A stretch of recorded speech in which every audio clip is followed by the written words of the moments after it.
I remember the sound first. Not anger, not shouting, just silence. The kind of silence that feels wrong. I was standing in front of my own house. Keys in my hand, grocery bag slipping from my fingers, staring at a lock I had never seen before. At first, I thought I was at the wrong door. Same number, same scratch mark near the handle. Same cracked tile by the step. But the lock was new. Bright, clean, final. I laughed under my breath. Very funny. I muttered, like maybe my dad had changed it and forgot to tell me. I slid my key in. It didn't even enter halfway. I tried again. Slower this time. Careful. Like the lock might cooperate if I was polite. Nothing. My stomach tightened. I knocked, no answer. I rang the bell once, twice. Held it down. Still nothing. But I knew someone was inside. The living room light was on. I could see it through the curtain gap. That warm yellow glow that used to mean home. I pulled out my phone and called my mother. She declined the call. I blinked. Declined again. A message popped up instead. You should not be here. We talked about this. Talked about what? I hadn't missed any conversation, no warning, no fight, nothing dramatic that morning. I had gone to work like any normal day.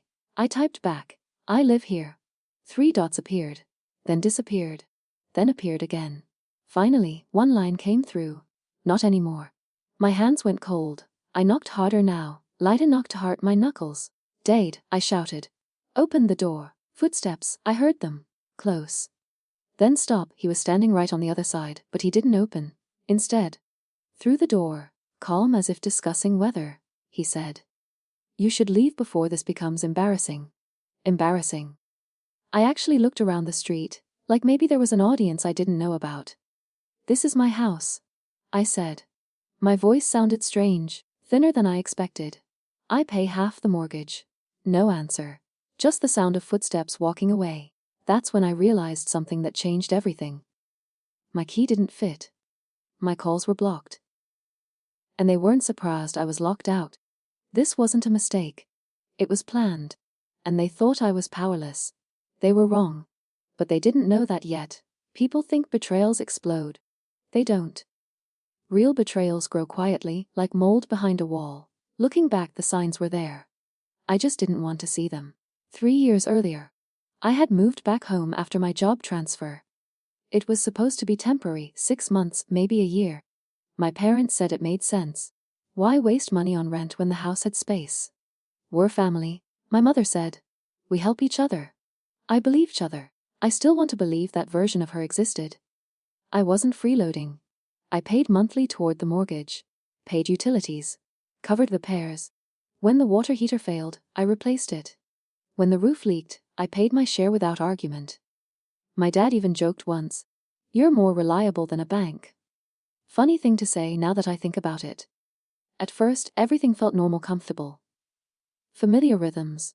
Dinner together sometimes, TV nights, shared errands. Then my cousin Darren started visiting more often, too often. He had always been the poor unlucky one, in the family stories. Bad deals, bad partners, bad luck, always someone else's fault. My mother had endless sympathy for him. He just needs stability, she'd say.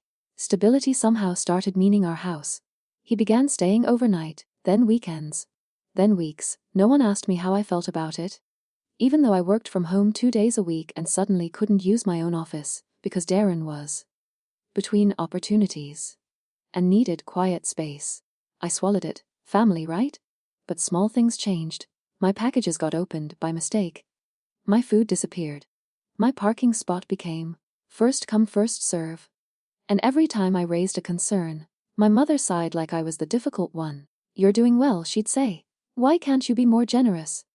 Generous, with my space, my money, my peace. Then came the paperwork change I didn't know about, the one that made the lock possible. I would only discover that later. And when I did, I understood something clearly. They hadn't just pushed me out. They tried to erase me. I sat in my car across the street for almost an hour after being locked out. Not crying, not yelling, just thinking. Shock does that. It turns your brain into a courtroom. Every memory becomes evidence. Every word gets replayed. I reviewed the last month, the sudden coldness. Closed door talks when I entered. Mail going missing. And one strange question my father had asked 2 weeks earlier: do you still have copies of all the house payment receipts? At the time I laughed. Of course. Why, good? He said too quickly. Just being organized. Organized. Right. My phone buzzed again. Unknown number. I almost ignored it, but something told me not to. I answered. Hello? A calm voice replied. This is Deputy Harris from the County Records Office. I've been trying to reach you. My spine straightened. About what? About your property co-payment filings. We received a correction request submitted under your name. I didn't submit anything. Pause. That's what I suspected, he said quietly. Which is why I called. Every nerve woke up at once. What kind of correction? Ownership contribution removal. The words didn't land at first. Removal from what? From the house financial record. My heart began to pound. Someone had filed documents claiming I was no longer a contributing resident. Which meant, legally, they were trying to strip my financial stake. Without telling me, without my signature. Is it approved? I asked. No, he said. The signature doesn't match your prior filings. That's fraud territory. I flagged it before it finalized. I closed my eyes, not powerless, not erased, not yet, he continued. You may want to come in tomorrow. Bring your payment proofs. All of them. I looked at my house, my parents' house. The place that just locked me out like a stranger. Tomorrow, I said slowly. I'll be there. And for the first time since seeing that new lock, I smiled. Because they thought the door was the end of the story. But it was only the beginning of the case. The next morning, I didn't go to work. I wore the same clothes as yesterday, not by accident, but on purpose. I wanted to remember exactly how it felt to be locked out. I didn't want comfort to soften the edge. Because anger fades fast when you get comfortable. Evidence doesn't. I spread everything across the small motel table: bank transfers, mortgage contributions, repair invoices, email confirmations, utility splits, tax adjustments. 3 years of proof that I wasn't a guest in that house. I was an investor, a contributor, a legal participant, and someone had tried to erase that with a forged signature. My hands moved calmly now. Too calmly.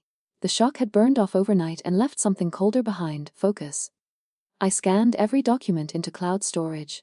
Twice, labeled, dated. Cross-referenced. If anyone tried to make papers disappear again, they'd fail. When I finished, the table looked like a case file instead of a life. Funny how quickly family turns into paperwork. The county records office was quieter than I expected. No drama, no long lines. Just fluorescent lights and soft keyboard sounds, the kind of place where truth sits in folders instead of arguments. Deputy Harris recognized me immediately. You came prepared, he said, seeing the box in my arms. I was told to, I replied. We sat in a small side office, door half closed, neutral space, neutral tone. That helped. He reviewed the fraudulent correction request first. See here? He pointed. They attempted to reclassify you as a temporary resident who made voluntary household contributions, not equity payments. I leaned forward. That would remove my claim. Yes, if approved. And it almost was. He gave a thin smile. Only because families rarely commit document fraud against each other. The system assumes cooperation. I almost laughed at that. He compared signatures side by side, mine. The fake. Mine again, not even close, he said. Different stroke pressure, different slant. Whoever did this practiced, but not enough. My father's handwriting flashed in my mind. He always pressed too hard on the downstroke. I said nothing. Here's the important part. Harris continued. Because you are a documented financial contributor, tied to property payments, you cannot be removed from occupancy without formal notice and process. I let the words sink in slowly. Cannot be removed, without process, so changing the locks, I began. Is unlawful exclusion. He finished. Civil violation at minimum. Possibly more depending on intent. Intent. That word mattered. He slid a form toward me. You can file immediate occupancy interference and financial misrepresentation. That triggers a sheriff service notice. My parents' faces popped into my head, confident, dismissive, certain I'd just go away quietly. Sheriff notice would not be quiet. Do it, I said. He studied my expression for a moment. No hesitation. They already made their move. Pens sound louder when decisions are permanent. Each signature felt like placing a brick in a wall they didn't know was being built. When I finished, he stamped the packet. "That will be served within 48 hours, he said. "Possibly sooner. Will they know it was me?" He raised an eyebrow. "It has your name on every page." "Good. Let them know." I stepped outside into the daylight, feeling something strange, not victory, not relief, but balance. Like the ground under my feet had returned after shifting all night. My phone buzzed. A text from my mother. "If you come back again, we will call the police." I stared at it for a long moment. Then I typed one line. "Please do." I didn't send anything else. No explanations help people who already decided you're wrong.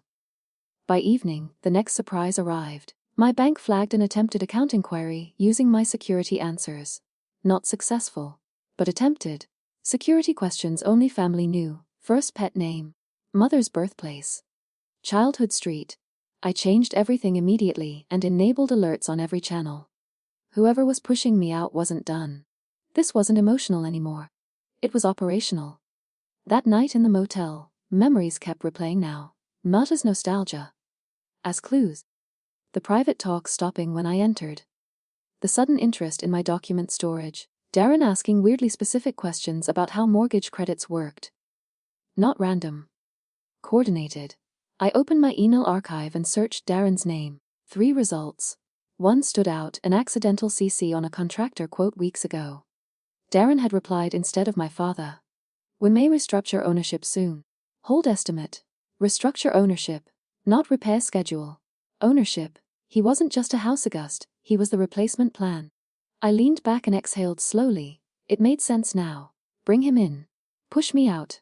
Rewrite the paper trail. Keep the house and the family, just not with me. They didn't expect resistance. People rarely do when they mistake kindness for weakness. The knock on my motel door came at 9:12 p.m. I froze. Not many people knew where I was staying. I checked the P4. "Deputy Harris." I opened the door. "Sorry for the late hour," he said. Timing worked out faster than expected. My pulse quickened. "Already?" He nodded once. "Service completed." I stepped aside and let him in. "How did it go?" He removed his hat, calm but alert, like someone who had seen enough family disputes to recognize patterns. "Your parents were surprised." I almost smiled. "That's one word." "Your cousin was there," he added. Very vocal. "Claimed you abandoned the residence voluntarily." "Did that work?" "No," he said flatly. "Because locks don't change themselves." I laughed, a short, sharp sound I didn't recognize as mine. He handed me the confirmation slip. "They have formal notice now. They cannot deny you access. If they do, enforcement follows." Enforcement. Reality had entered the house before I did. "One more thing," he said, pausing at the door. "Prepare yourself. When paper power fails, emotional pressure begins." I figured. "Don't argue facts with feelings," he said. "Facts win slower, but they win." After he left, I sat on the edge of the bed staring at the service confirmation. 48 hours ago I was a locked-out son. Now there was an official record stating I was unlawfully excluded. Paper changes power. But it also triggers panic. My phone rang at 9:47. "Dad." I answered on the third ring. His voice was tight. "What did you do?" "Protected my rights." "You sent law enforcement to my house. You changed my locks. You're overreacting. You forged my removal." Silence. That hit. He recovered quickly. "You're being manipulated by outsiders who don't understand family matters." I almost admired the pivot. "Courts understand documents," I said quietly. His tone hardened. "If you continue this, there's no coming back from it." I looked around the small motel room, temporary, uncomfortable, honest. "There wasn't a way back when you locked me out," I replied. He hung up first, not in anger, in fear. And fear meant one thing. They knew the next papers coming would hurt more than the first. The door they closed on me was about to open, officially. And this time, I wouldn't be knocking. The morning they were required to let me back in, the sky looked unfairly normal. Quiet. Birds like nothing had happened. I parked across the street again, same spot as the day I found the new lock. But this time I wasn't holding groceries. I was holding a folder. Copies only, never originals anymore. Deputy escort vehicles are not loud like in movies. No sirens, No drama. Just a clean county car that says, "This is official and you can't shout it away." Deputy Harris stepped out, gave me a short nod. "No small talk today. You ready?" he asked. "I am. Good. Let me talk first." We walked to the door together. Every step felt like walking into a memory that had turned hostile. He knocked, firm, professional. Movement inside. Fast movement. Whispering. A curtain twitch. The door opened halfway. My mother stood there, already emotional. But the tears looked prepared, not surprised. "This is unnecessary," she said to him, not to me. "This is a misunderstanding, Mom," he replied evenly. "You received lawful notice. Occupancy interference must be corrected immediately." He moved out. "I was mocked out," I said calmly. She didn't look at me. "He abandoned the home." Harris didn't even blink. "Then you won't mind restoring his access in my presence."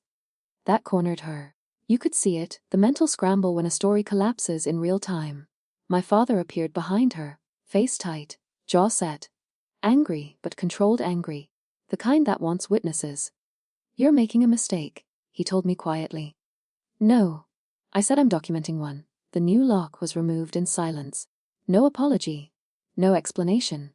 Just metal turning backward on a decision they wished they could undo privately. When the door opened fully, the smell hit me first. Fresh paint. They had repainted the hallway in 2 days. Not for style, for erasure. My framed photos were gone from the wall. Family pictures remained, mine removed. Message received. I stepped inside slowly. Not emotional, observant, like an investigator walking a scene. My office door was closed. I opened it. Darren was sitting at my desk, using my monitor, wearing my spare headset. He didn't stand up. "Hey," he said casually, like I'd returned from vacation. "Didn't know you were coming today." "That's because it wasn't your decision," I replied. Harris spoke from behind me. "Personal workspace must be returned immediately." Darren leaned back. Smirked. "I've been staying here with permission. Temporary use ends now," Harris said. That smirk faded a little.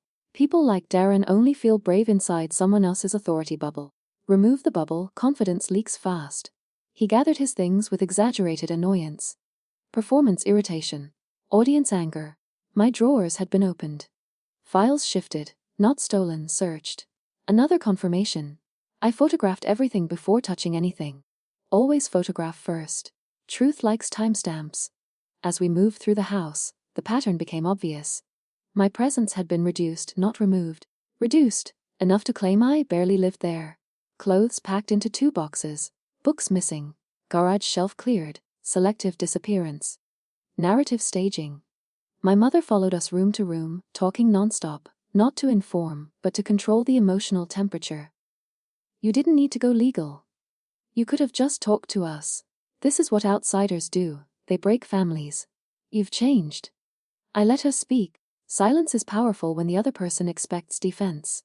Finally she snapped. "Why aren't you saying anything?" "Because truth doesn't need volume." But I didn't say that out loud. Instead I said, "Where are my tax folders?" Too specific. She hesitated. "Which storage?" "Safe place." "Location." My father cut in. "Don't interrogate your mother." Harris looked at him. "Document location should be provided." My father forced a smile that didn't reach his eyes. "We'll retrieve them." Retrieve meant control. Which meant they still thought they had leverage. They didn't know I already had certified copies from the county archive pulled that morning. Let people lie when truth is backed up. It makes the contrast sharper later.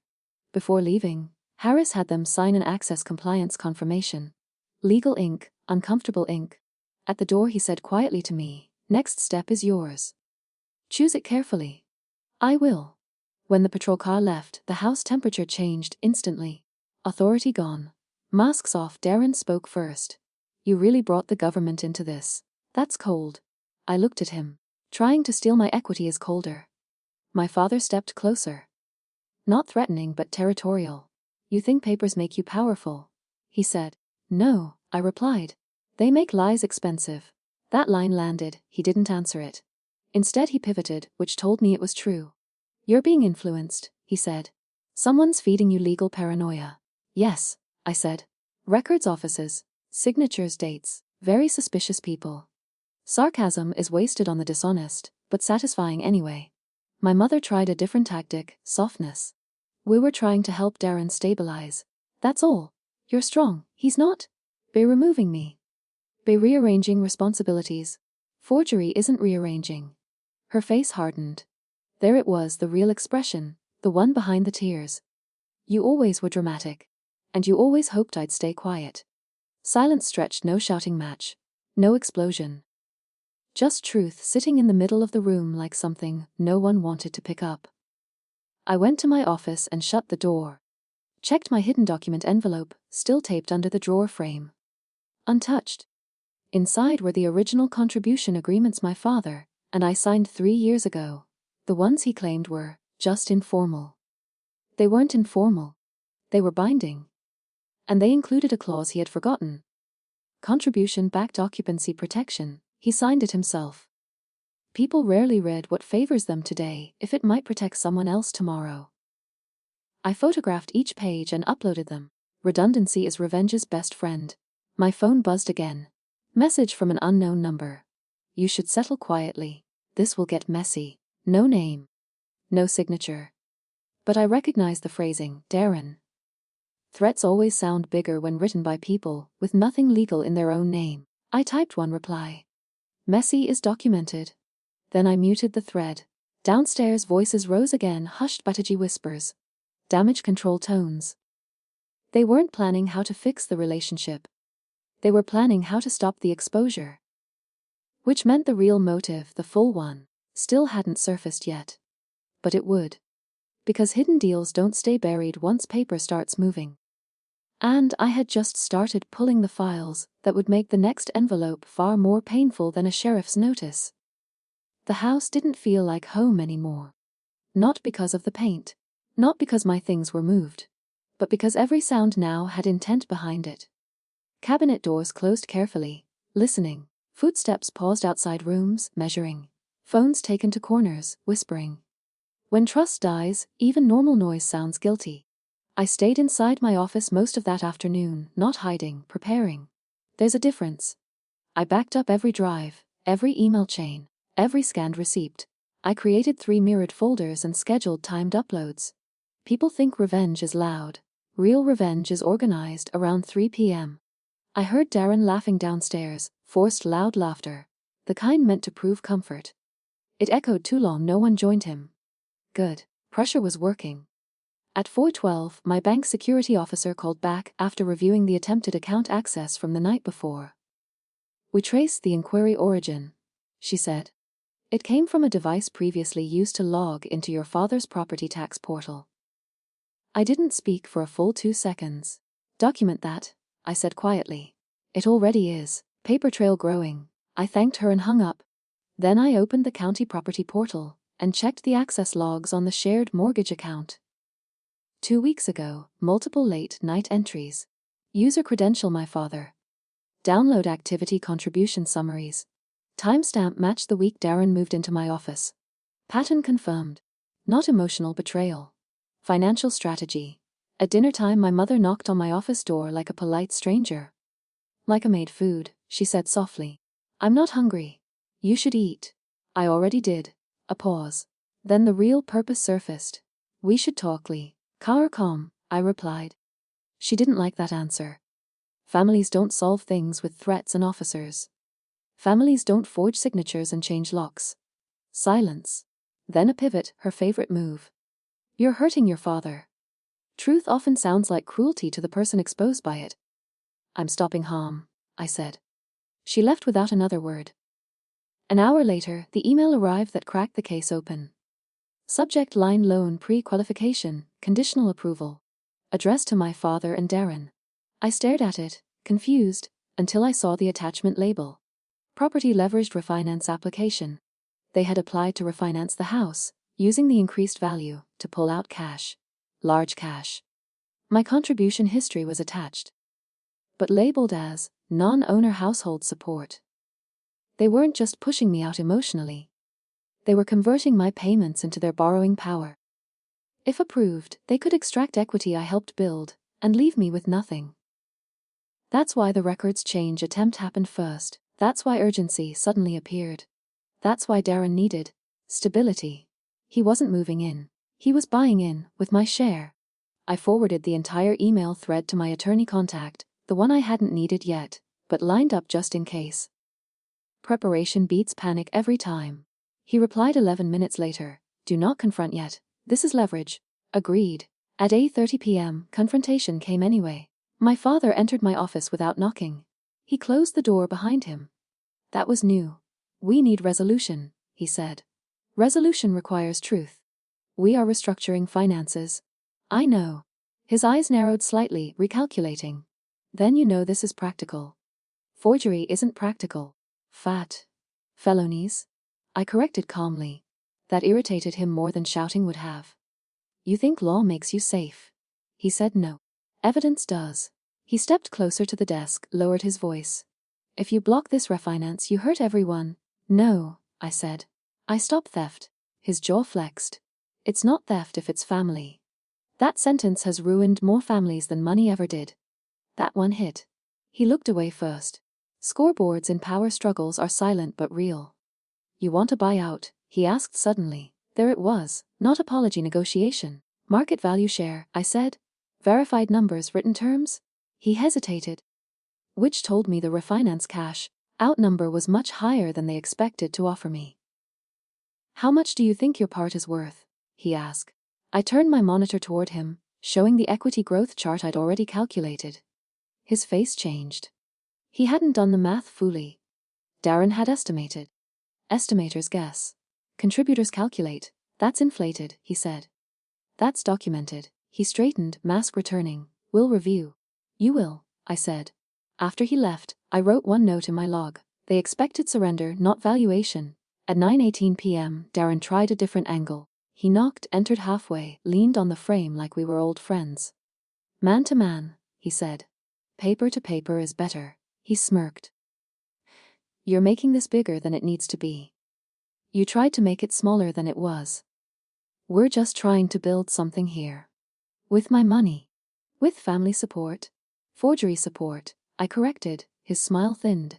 "You don't want war in your own house." I met his eyes. Calm beats threat every time. "Then stop invading my equity." He studied me for a moment, looking for bluff signs.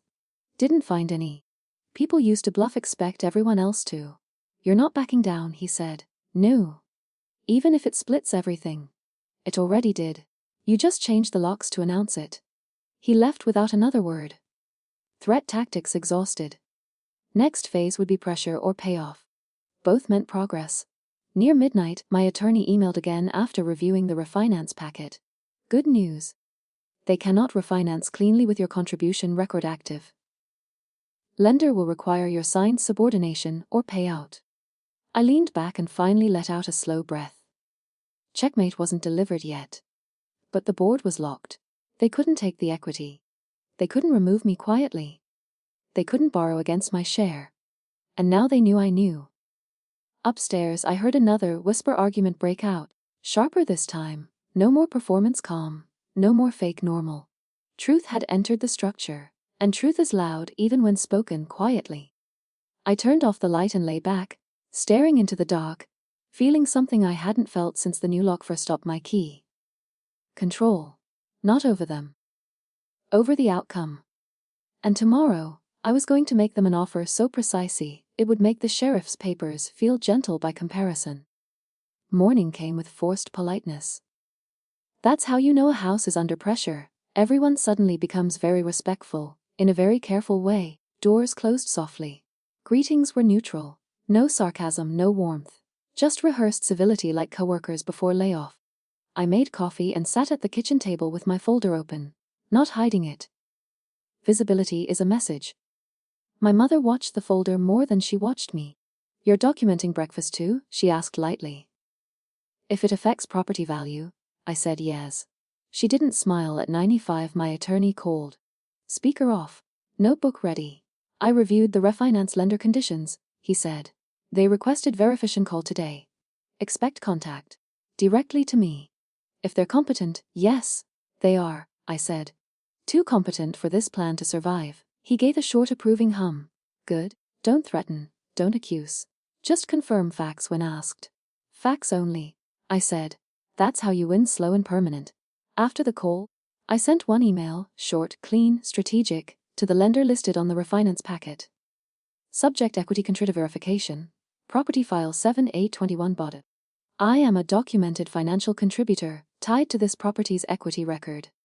Any refinance review should include my verified contribution status and occupancy protection clause on file with county records. Copies available upon request. No emotion, no accusation, just a flare fired into the compliance sky. By Henter 22 the phone rang. Equity Review Department, the woman said. We received your notice. I expected you would. She asked for identity verification. I gave it calm, steady. Cooperative. We're reconciling contribution classification, she continued. Applicants listed your payments as household support, not equity. That classification is incorrect, I said. County filings show equity-linked contribution. Pause, keyboard sounds. I see the discrepancy, she said slowly. That changes underwriting requirements. I assumed it would. It requires your signed participation or certified payout. Also assumed. Another pause, longer. Did the applicants inform you of this refinance? No. That answer matters in compliance. Understood, she said. We'll escalate file status. Thank you. I hung up and wrote a line in my notebook. Lender conflict triggered under 26 a.m. Across the kitchen, my father had stopped pretending not to listen. You contacted them, he said flatly. I confirmed my existence, I replied. You interfered. I prevented misclassification. His control mask cracked a little. You're trying to corner us. You tried to erase me. That's not the same. You're right, I said. Mine is legal. Darren came in mid-tension, bad timing for him. What's going on? He asked. No refinance? I said calmly. He froze, actually froze, micro-expression panic. Gone in half a second, but I caught it. Who said? He demanded. The people who lend money. I answered. He looked at my father, not at me. There it was again, chain of command. My mother tried to reset the room. Let's not discuss finances emotionally. Then stop doing them dishonestly, I said. She slammed a cabinet harder than intended. Truth causes noise. At noon I made my move. Not confrontation. Offer. I printed a formal buyout proposal, market valuation model, contribution ledger, appreciation split, repair credits, tax offsets. Clean math, conservative numbers, which made them harder to argue against. I placed 3 copies on the table. My father read page 1 and frowned. Page 2, jaw tight. Page 3, silence. This is too high, he said automatically. It's independently calculated, I replied. We need a friendly number. This is the friendly number. Court numbers are higher. Darren scoffed. You're pricing like a stranger. You treated me like one when you changed the locks. He shifted back in his chair. My mother tried the guilt route again. You'd take this much from your own parents. I'd prevent this much being taken from me. She had no counter for that, so she changed targets. You've become cold. No, I said quietly. I became precise. Precision scares manipulators more than anger ever does. At 20:40 p.m., the lender called again. This time on speaker because they requested all applicants present. Perfect. This file cannot proceed under current structure, the officer said. Equity contributor status requires resolution. My father forced a cooperative tone. We're working that out internally. We require documented resolution, she replied. Darren jumped in.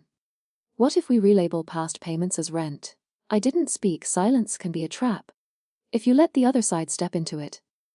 The officer answered for me.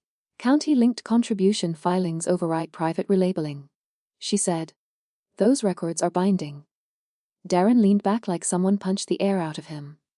I wrote another notebook line. Relatable attempt blocked, witness. The officer continued, without payout or participation, refinances declined. Declined. Such a small word, such a heavy sound. Call ended. No one spoke for a full 10 seconds. That's when you know a plan has died. Dead plans leave quiet behind. My father stood and walked to the sink, staring out the window. Darren looked at the table like numbers might change if he glared hard enough. My mother looked at me, not angry now, but measuring damage. You planned this, she said softly. Yes, I answered. You trapped us. No, your paperwork did. Truth again, simple, undefeated. That afternoon the tone changed completely. Not hostile, not warm, careful. When opponents switched to careful, they're calculating exit routes. At 3 p.m., my father knocked on my office door, knocked this time. Progress wears strange clothes. Will accept valuation discussion, he said. I know, I replied. You seem very sure lately? I started verifying instead of trusting. He absorbed that one in silence. We may need time, he added. Time costs money, I said. Numbers update monthly. He almost smiled, not friendly but respectful. Finally. Conflict had upgraded me from child to adversary in his mind. Oddly, that's more honest.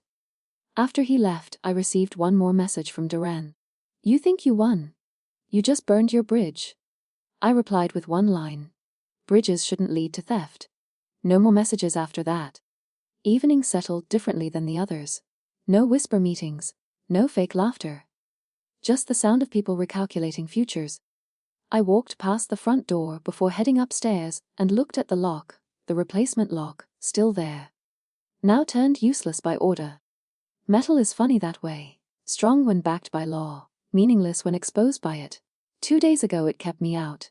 Now it was evidence, and tomorrow. The final leverage document would arrive, the certified valuation notice, the one that would make denial impossible and delay expensive. Not revenge through destruction, revenge through undeniability. The certified envelope arrived at 9:17 a.m. Heavy paper, county seal, signature required. No one volunteered to sign for it, which told me they already knew what it was. Fear makes people suddenly very busy in other rooms. I signed. Weight matters in documents like that. Not physical weight, consequence weight. I didn't open it immediately. I set it on the dining table, made coffee, sat down, and let curiosity work on them like slow pressure. Darren walked past twice. My mother hovered once, pretending to clean an already clean sofas. My father stayed in his office, but his door was open just enough to watch angles. Finally, I opened it. Inside was the independent certified valuation and contribution, adjusted equity breakdown, exactly what my attorney requested from the assessor's office. Stamped, indexed, referenced, official numbers end arguments faster than opinions ever can. I read it once silently, then once out loud, not dramatically, just clearly. Each figure landed like a dropped tool. Property value higher than expected, equity growth substantial, my contribution, adjuster, larger than my proposal estimate. I had intentionally offered them a friendly number yesterday. Reality was more expensive. Darren spoke first. His voice was tight. That number is wrong. It's certified, I said. They overvalued. Appeal window is listed on page 4. He didn't turn to page 4. People who argue numbers emotionally never read the appeal process. My father came to the table and read every page, slowly. Lips pressed thin. He understood what it meant immediately. Delay would increase payout. Refinance was impossible without me. Sale would require settlement. There was no path left that didn't include my signature or my share. This changes negotiation, he said quietly. No, I replied. It ends uncertainty. My mother sat down like the air had thickened. We can't produce this much liquidity. You tried to extract more than this through refinance, I said gently. So the capacity existed in your plan. Silence again. Truth is sharpest when spoken without heat. Around noon, the pressure tactic phase returned, but weaker now. Desperation always lowers performance quality. My mother tried memory leverage. We raised you in this house, she said. Every birthday, every winter, I invested in keeping it, I answered. Emotion doesn't cancel math. Darren tried moral inversion. You're profiting off family. I'm preventing family from profiting off me. He had no follow-up. My father tried realism. If we sell, everyone loses stability. If you forged me out and refinanced, I lost everything, I said. That was acceptable risk to you. That one stayed in the air a long time. Because it was the hidden truth no one wanted spoken plainly. Mid-afternoon, I placed the second envelope on the table, not from the county. From my attorney. Inside was a prepared affidavit of record, already filed, documenting the attempted signature fraud, occupancy interference, and financial misclassification attempt. Not a lawsuit yet, but preserved testimony. Timestamped, irreversible. What is this? My father asked. Memory that can't be edited later, I said. Darren flipped pages faster. Like speed could reduce impact. You filed statements against us. I recorded events. That's hostile. My mother looked shaken now. Not theatrically, genuinely. Because she finally understood the difference between family conflict and legal exposure. You're treating us like criminals, she whispered. You acted like ones, I replied quietly. I treated you like adults responsible for choices, no shouting, no insults, just alignment between action and label. That's what made it heavy. At 4:10 p.m., the moment came I didn't expect, but recognized instantly when it happened. My father closed the dining room door. Not slammed closed. Signal of private truth. He sat down across from me. Hands folded, not defensive, deliberate. Darren pushed urgency, he said.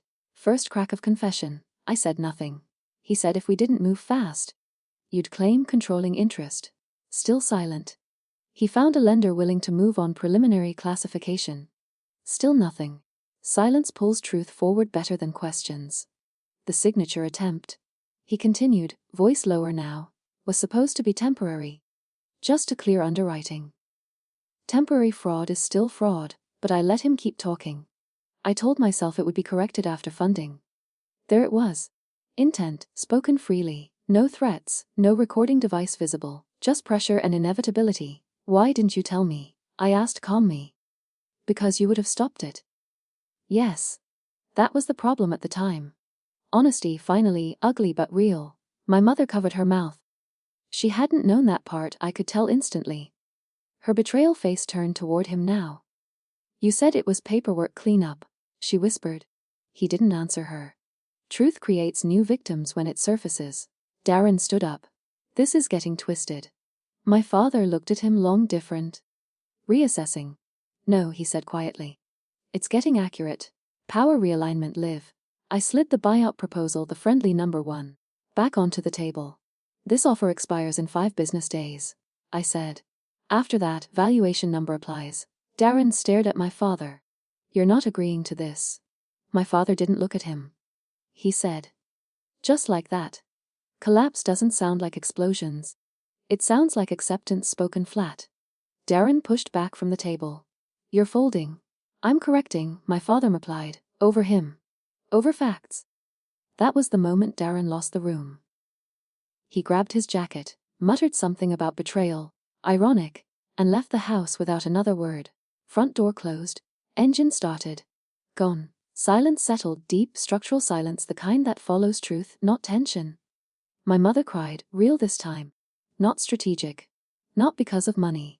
Because the story she told herself about what they were doing had broken. I thought we were helping, she said. You were, I answered gently. Just not me. Evening came softer than any since the lock changed. No more strategy meetings, no more whispers. Just consequence acceptance. My father signed the intent to settle acknowledgement before dinner. Ink is heavier when denial's gone. He slid the pen back to me and said something I didn't expect. You didn't destroy this family. I waited. When we decided secrecy was easier than fairness. That was the closest thing to an apology he knew how to make. I accepted it for what it was, not what it wasn't. Because revenge isn't always watching people fall. Sometimes it's making truth sit at the table until no one can stand up without stepping over it. And the final step, the payout transfer and closing, was now inevitable. Payout day didn't feel like victory.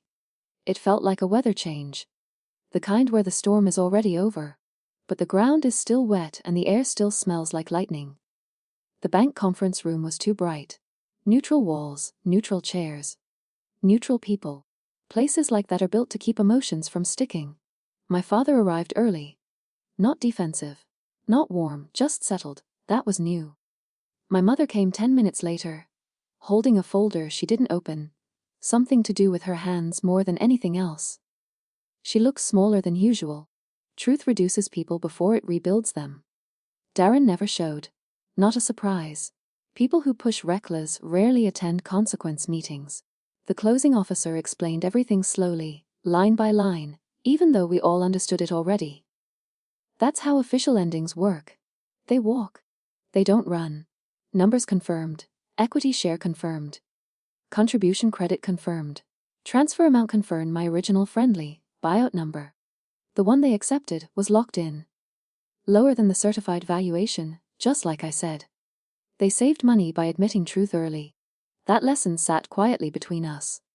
When the wire authorization page reached my father, he didn't sign immediately. He read every line, carefully. Respectfully, the way he should have read the earlier documents months ago. Then he signed. No shaking hand, no drama, just acceptance ink. My mother signed the acknowledgement witness line and finally looked directly at me. I kept telling myself you'd understand later, she said softly. I do understand, I replied, her eyes filled. That makes it worse. Yes, I said gently. It usually does. The officer processed the transfer request. Funds will reflect today, she said. Just like that, 3 years of contribution, conflict, deception, defense, and proof. Converted into a number moving across a secure network. Money is quiet when it moves honestly. While we waited for confirmation, my father spoke without looking at me. I changed the locks because I thought control would end the argument. It started the evidence, I said. He nodded once he knew. I was wrong about which kind of strength you had, he added. That mattered more than apology words. People like him don't apologize with emotion. They apologize with revised conclusions. The officer's phone chimed. Transfer complete. No music, no spotlight. Just finality. My phone buzzed 3 seconds later with the deposit alert. I didn't smile. Not because I wasn't relieved, but because relief isn't loud when it's earned slowly. We stood, chairs slid back, papers stacked. The ritual of closure at the door. My mother touched my arm. Will you come to the house once more? Before you leave for good? There it was, the real question under everything. Not about money. About ending. Yes, I said. The house looked different knowing it wasn't a battlefield anymore. Just a building that held a story. My room, half cleared, felt like a museum exhibit of a past version of me. I packed the last box without rushing. My father stood at the doorway. No speeches, he said. Good, I answered. I'm tired of them, he almost smiled. After a moment he said, I told Darren not to come back. I figured. He won't be included in anything financial again. That's wise. Another pause. You kept records like an investigator, he said. I learned from watching contracts with you growing up. That one landed deep. You could see it, the strange pride mixed with regret. We walked to the front door together, the same door with the replacement lock. He looked at it and shook his head slightly. Most expensive lock I ever installed. Cheapest lesson, I said, considering the alternative. Outside, the air felt wider. My mother hugged me tight. Not performative, grieving something real this time. Not the money, the illusion. I wish we had chosen honesty first, she whispered. So do I said.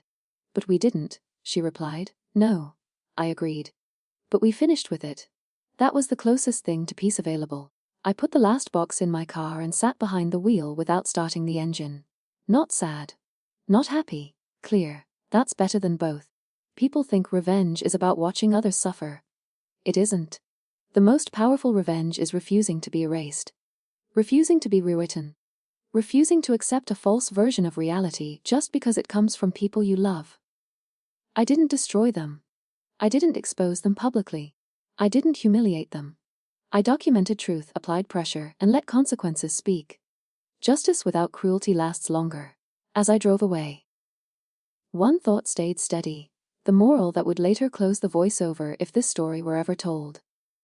When someone changes the locks on your life, don't break the door. Bring the papers. Because truth, properly documented, opens doors no one can legally close.